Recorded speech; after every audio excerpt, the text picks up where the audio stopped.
Welcome to Imposter's Podcast, where we affirm the lived experiences of professionals of color who navigate imposter syndrome and racial toxicity at work. The tools that you learn here will help you confidently address racial toxicity at work, put that imposter syndrome to the side, stand in your power, and resist racial gaslighting. I'm your host, Whitney Knox-Lee, a Black mother to Black boy children, a civil rights attorney, and an anti-racism educator and trainer. If this is your first time listening, welcome. We're glad you're here. Episodes are published every week. Make sure you go back and listen to our past episodes. All right, here we go. Hey, y'all. So this is part 2 of an episode with my friend, Karla Garcia. Karla is a bicultural and bilingual mental health therapist and professional out of Washington State. In the first episode, if you didn't have a chance to listen, we talked about Karla's personal experience dealing with racism and being put in a special education classroom when she first arrived to Washington State because the administrative professionals and the teachers at her school thought that she had some kind of learning issue or behavior issue because she wasn't acting like the other students, the white students that were in her class. And then we talked about colorism and what colorism looks like in communities of color. So this is a continuation of that conversation. I invite you to go back and listen to part 1 if you haven't done so yet. Here we go. I'm a first generation Mexican, and I identify as a Mexican. I don't tend to use labels as Latinx, Latino, Latin, or Latin, or Hispanic. And part of that is because I don't like labels being put on me, and a lot of the origin of any of these labels is based on government and what this country has dictated for people. So that identity Absolutely. is also very rooted into this is who I am, and so I describe myself as just Mexican, and which sometimes confuses a lot of people. It's surprising to me that when you tell people that you're Mexican, they're still looking for more. Like they're looking for the language that we use here in the United States, as you mentioned, so that you will fit within their framework of what being a brown skinned person who speaks Spanish means. And ironically, with that, kind of what you and I were talking about into this segue of colorism and acceptance into community is that when I tell people I'm Mexican, especially older generations, and they ask me how long I have been in the United States because I have no accent, when I do tell them, they will tell me, oh, well, you're from here now, you're just white, even though clearly I'm not. Yeah, like the erasure there of what your experience has been, because you're still an immigrant and immigrants have very different experiences than those of us who aren't immigrants. And I'm thinking too about how, like, I wish I knew more about my ancestry and like where my people are from. We did an ancestry.com situation, and I know that we have ancestry in Ghana and Senegal. But I don't know what that means. hmm And I can't tie any one cultural value, if you will, to my family other than what my family of origin and their families of origin have come up with. If I did know those things, having somebody tell me, well, you've been here long enough, so you're basically white, um, that would be a really conflicting and uncomfortable conversation for me to have. I think it's such a privilege for people to know where they're from and to know their ancestry, being a Black person who does not know any of these things. And I'm always interested to hear about what culture and like family of origin culture like means to people, hmm because there are a lot of people who it does mean something. And for me, my culture personally and my personal like identity as a Black woman does not really extend beyond my family in terms of, I mean, how do I say this? I know that we experience intergenerational trauma. I know that I have relatives all over the United States. And so I love hearing about rituals and customs that have been passed down in families because what we know about my family is very short. We have a very short history um, here in the United States. Mhm. So, Yeah, it's so complex and fascinating, right? And I mean, I did that ancestry too. And when I found out like how much Aztec I had in me, it was kind of like a validating thing, right? Like, see, I am Mexican and I did originate from this country. And you can't tell me that I am white. Like, I have proof. There's blood in me that says I'm 51% Aztec. Like, this is my indigeneity and this is where it comes, and the crazy part for me is that, like, you were born in Mexico, right? like, but for you to need ancestry.com or wherever to tell you about this part of your history, your personal history, and to validate you, because we have people who feel as though, well, you're Americanized, so you're white, and you're not close to your culture anymore. Just seems like its own form of gaslighting. Yeah, absolutely. I agree. And I think part of that too is, when we came here back in the early 90s, it was completely different than immigrants coming now, right? Because the thing about that, I mean, there's still some similarities, right? But the thing back then was that you saw a lot more people like you that were more welcoming, right? And it was easier to fit in. Now, because time has gone by, there's been more racism, more microaggressions, more racial trauma happening. That people, what I've seen is that are starting to shy away from your original culture, right? And then we get into assimilation and acculturation, but they start pulling away from that and find that shame piece, right? And then we get into internalized oppression. And when that starts to happen, what I've noticed is that people will try to find either you have to be 100% of this, right? So I either have to be 100% Mexican or I am 100% American and it cannot be in the middle, right? Because I'm not Mexican enough or I'm not white enough. And so then we kind of get people in my generation that came here in the 90s, we kind of get put in the middle of we don't belong to either community or we're not fully accepted by other community because they're constantly questioning what we're doing, right? Yeah, and I think what I experience, and I know we're going to talk about this a little bit more on what it looks like for you, is this idea that, like, the two identities can't happen at the same time. And so if we are doing what our communities consider being like white or operating in whiteness. So for me as a Black person, often what I would hear people say is that I talk white, that I speak white. Hmm. So if we're doing that, then we can't also speak Black. It's like it's either one or the other. Both things can't happen at the same time. And whether that's success and what success looks like, if we're successful in this kind of like white Americanized world, then can't, that's not the same, and it can't be congruent and happening at the same time as being like successful within my culture.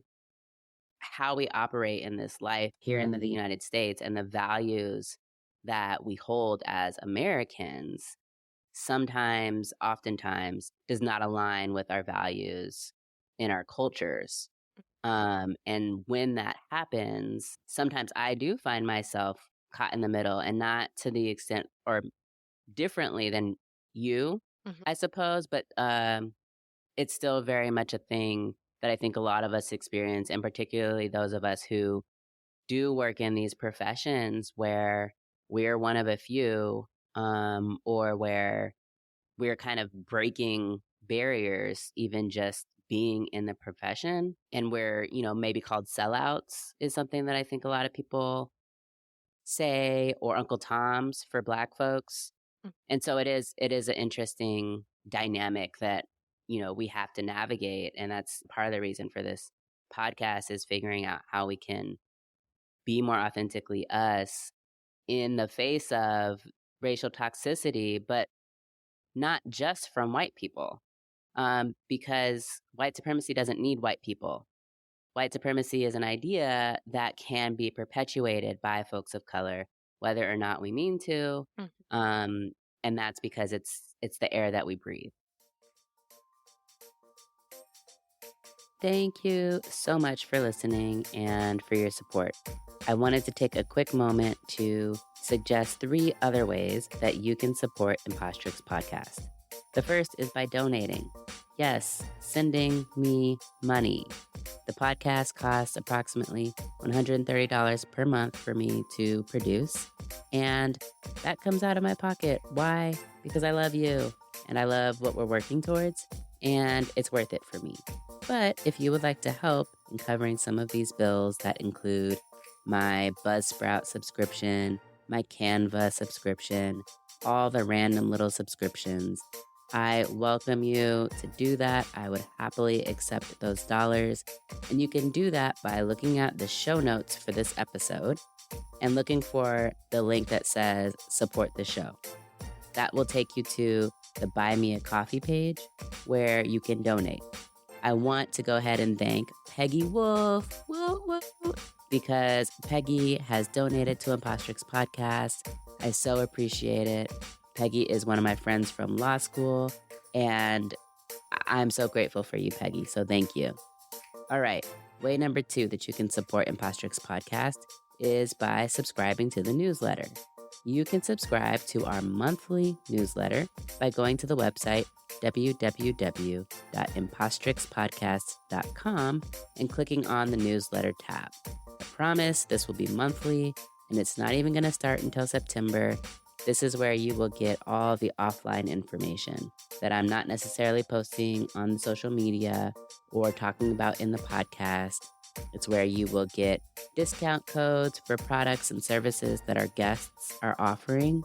And it's also where you can find all of the show notes in one place on a monthly basis. Okay, the third way that you can support Impostrix Podcast is by sharing the episodes. Go ahead, pick your favorite episode that you've listened to thus far and send it to one person that you think would really appreciate it, that would enjoy it, or that would learn something from it. Do that for me. I would really appreciate it. All right, back to Karla. So let's talk a little bit about the cultural beliefs that we sometimes have where success, or what we consider to be success, is viewed maybe as something that actually separates us from our cultural communities.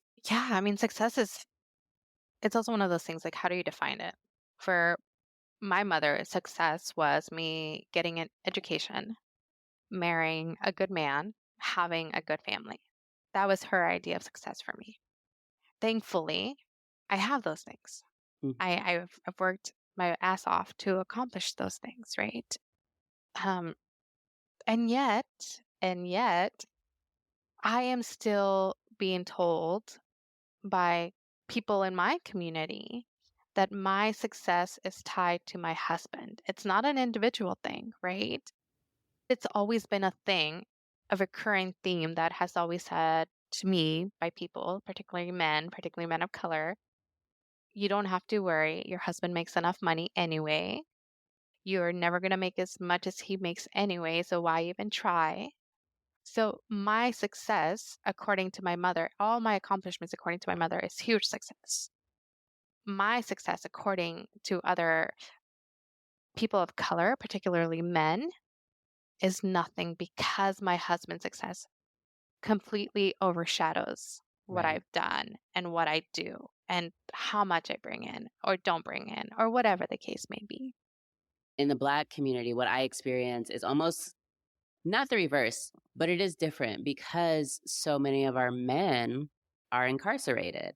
And so, where certainly our man, my husband, has this value of being able to provide for his family, like that's his number one job. He has to have a job so that he can provide for our family. I think if he lost his job and couldn't provide for our family, that would be like a soul illness that he would experience. Like it's so ingrained in him. But so many Black folks are growing up or living in homes that don't have Black men. And so Black women have become um, not only the spiritual matriarch and the love dealer and the support part of the household, which I think we've always had, but also the financial responsibility. And so it's interesting because I don't think that my success is even attached to my husband's success. Mhm. I think they're very separate, although we have a family, we have this business relationship called marriage. So it's just interesting to me to hear you talk about like in your community what it means to have a husband who makes a considerable amount of money. Right, and I think you touched on a really important fact is that it's not individual success. Like you said, I have my success, my husband has mine, but in my culture, for me, it has always been attached to my mother, attached to my siblings, or attached to my husband. To everyone outside of my own self, it has never been an individual success. It has always been tied to somebody else's idea of success, what they have wanted for me, what they have sacrificed for me, and that sense of paying back, paying forward, right? Mm. That attachment has always been there. But for me, it's my own individual success, yet it's so hard to break away from everybody else's idea of how successful I am because I do have a husband, because I do have kids, because I was able to have a body that I was able to carry two beautiful children, right? It's like I'm a little octopus with so many little tentacles coming out of me. Like there's always somebody that has something that they have wanted, pushed for, sacrificed that you never let go of, right? And Yeah. they never let go of that. Yeah. So what's your individual definition of success for you? What does success look like? So I'm not even going to ask if you remember this about school because you probably don't remember this about school. But in undergrad, we read a book called Man's Search for Meaning by Viktor Frankl. And I remember this book and just a little background on him. He was a Jewish person who was incarcerated during World War II, psychiatrist, and he wrote a book after he got out. And one of the most powerful things that I read in there, one of the quotes was, they can keep my body imprisoned, but as long as they don't have my mind, I am a free person. Mm, And so when we talk about all of this racial trauma, imposter syndrome, everything that comes with it, for me, my own success has been able to keep my mind free, to keep my mind centered in the fact that I am an individual, that I have worked so hard by myself to accomplish all the things that I have. And I have grounded myself in reframing a lot of this stuff, right? Keeping that freedom of thought, keeping that freedom of myself, what the notion of self is, that inner dialogue of constantly reframing of I have weathered through a lot. You know, I live with a mental illness, I live with depression, I live with PTSD from past traumas. That's a constant struggle, right? And if anybody's struggled through depression, you know how that takes over your mind and then it takes over your body and then it takes over your life.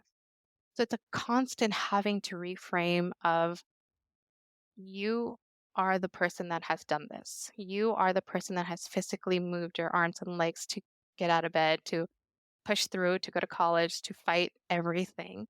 This is who you are, not defined by anybody else.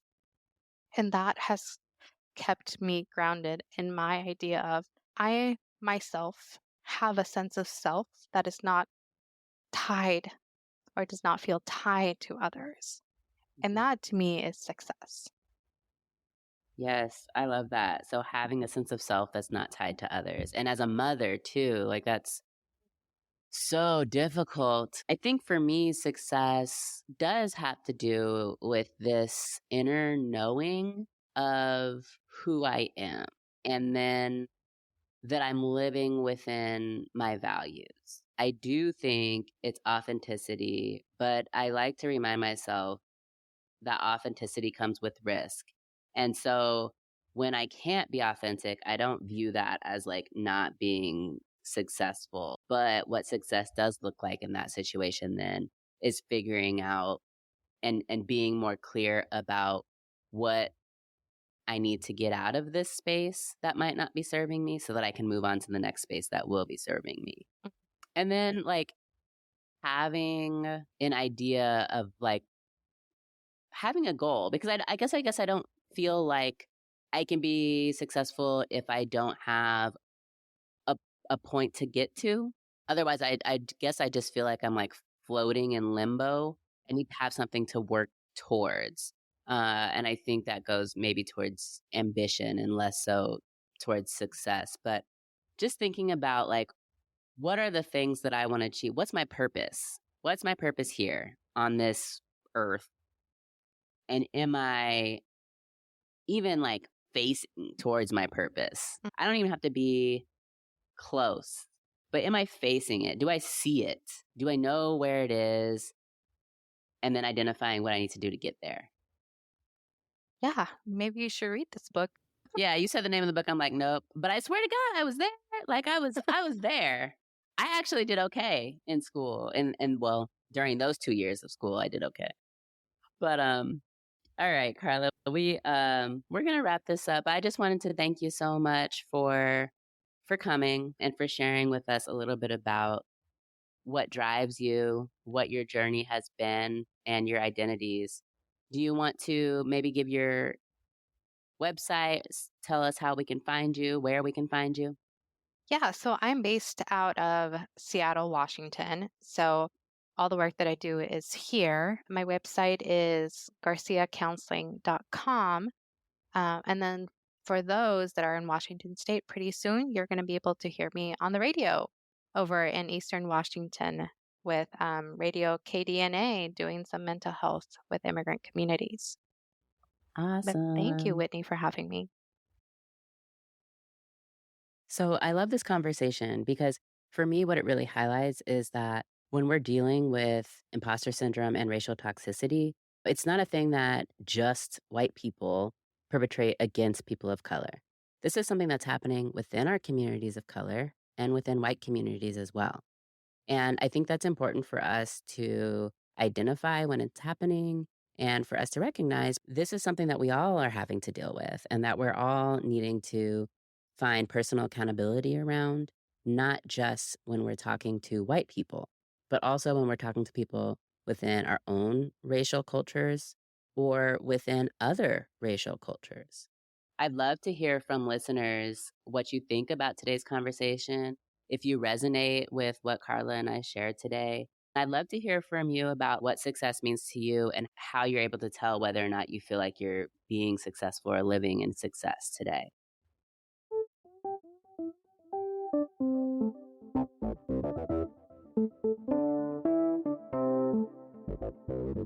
So I think this is pretty cool because over the last couple of weeks, I've gotten my first couple of reviews on Apple Podcasts. I just want to share them with you. The first is from Neek Neek, and it says, Flowers for Whitney. This podcast is a shining light in the dull and dismissing world of being a BIPOC professional. Whitney illuminates our experiences, and while we all have varying distinctions of said experiences, she makes us feel like we're not alone. Her vulnerability and voicing that she is learning with us is not only comforting, but it's uplifting. If you haven't started listening, then do yourself a favor and tune in ASAP. Oh, thank you. I love flowers. Thank you so much. I'm so glad that that is the experience that you're having because that's exactly what I am hoping to convey to you. So thank you, Nick Nick. The second review that I want to read is from Eulemios. I'm sorry if I did not pronounce that right. And it says, Empowering perspectives, a captivating must listen. Ooh, I got shivers. Prepare to be moved. This podcast is a game changer, delving into the complexities of imposter syndrome for BIPOC people while giving actionable insights and tools to share with people who also deal with these challenges. Kudos to the exceptional host whose empathy and honesty create a safe and nurturing space for guests to share their stories authentically. The host and guests bring an infectious enthusiasm and honesty to their conversations and are eager to share knowledge here. As a white woman, I think this podcast is a must listen for those of us who are seeking personal growth, cultural humility, and a deeper understanding of allyship. I eagerly await the next episode to continue learning. Thank you. I love this because, yes, this podcast centers folks of color. Absolutely, it does. And all of us have something to learn here, not just people of color and not just white people. I mean, we are learning together, and I love that, especially where it can be so challenging because it's such a charged topic to talk about race, and to talk about race in the workplace in particular is just a very difficult thing to do. And so I'm hoping, particularly for white folks, that as you're listening to these episodes, you're able to get some more insight into potentially what your colleagues are saying about their experiences, and getting some questions answered that maybe you're not comfortable asking.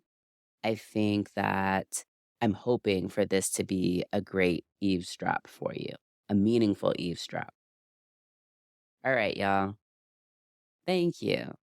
Keep it coming. Keep it coming. If you haven't rated Imposter X Podcast yet, I invite you to do that. I would really, really appreciate it.